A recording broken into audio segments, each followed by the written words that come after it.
You keep waiting for the moment. The blow-up, the other name on his phone, some clean dramatic reason you could point to and say, that's when it ended. It doesn't come. That's the part nobody warns you about. Because love doesn't leave a room by slamming the door. It leaves the way heat leaves a house in winter. So slow you keep the same clothes on. You don't even notice you're cold until your teeth start chattering. He's still there, technically. Still shows up when he's supposed to. And you tell yourself, see, nothing's wrong, look how normal this is. But normal and alive are not the same thing. Here's the myth everyone believes. That a man falling out of love starts a fight, or pulls away in some obvious way you could catch on camera. That's not usually how it goes. What actually happens is quieter and worse.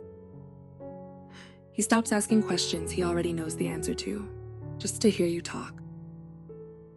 He stops making the small, unnecessary gesture. The "I saw this and thought of you" text that costs him nothing but means everything. He still does the logistics of loving you. He just stops doing the parts that were never required. That's the tell, not what stops being optional. Because in the beginning, none of it was required. Nobody made him remember your drink order. Nobody made him ask about that thing you were dreading. He did it because he wanted to know you, all the way down, boring parts included. When that wanting quiets, the effort doesn't disappear all at once. It just stops being generous. It becomes maintenance. And you feel it before you can explain it. You feel it in the way a conversation used to go somewhere, and now it just stops at the facts. You feel it in how he answers a question with the truth, but not with himself in it. And here's the part that's actually hard to admit. It's not him you've been avoiding, it's you.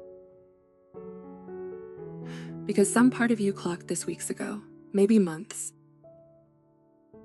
And instead of sitting with it, you started doing the thing where you explain it away.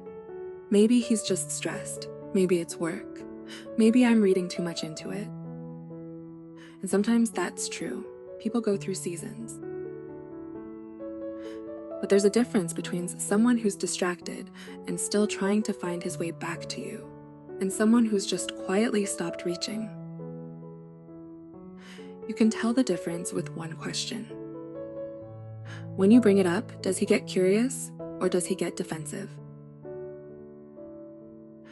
Curious means he's still in it with you, still willing to look at the thing together. Defensive means he already knows, and he doesn't want to say it out loud any more than you do. Which means the silence between you two isn't empty. It's full of something you're both agreeing not to say. And that's the thing about knowing. It doesn't actually need his confirmation to be true. You're allowed to trust what you're feeling, even before he says a single word. The hardest part isn't realizing he's stopped. It's realizing you might have to be the one who says it first. That takes more courage than staying quiet ever will. More self-respect than most people are willing to spend on something that's already costing them so much. So if you're lying there tonight, running the last few months back like a movie, looking for the scene where it changed, stop looking for the scene. There wasn't one. There was just a long, slow quiet where somebody stopped choosing you every day the way they used to. And I need you to hear this part clearly. That's not a verdict on you.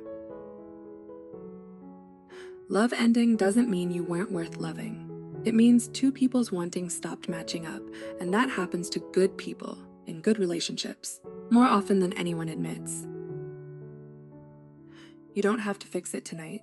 You don't even have to decide anything tonight.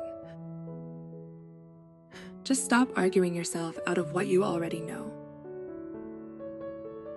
Trust the quiet. It's telling you the truth, even when he won't.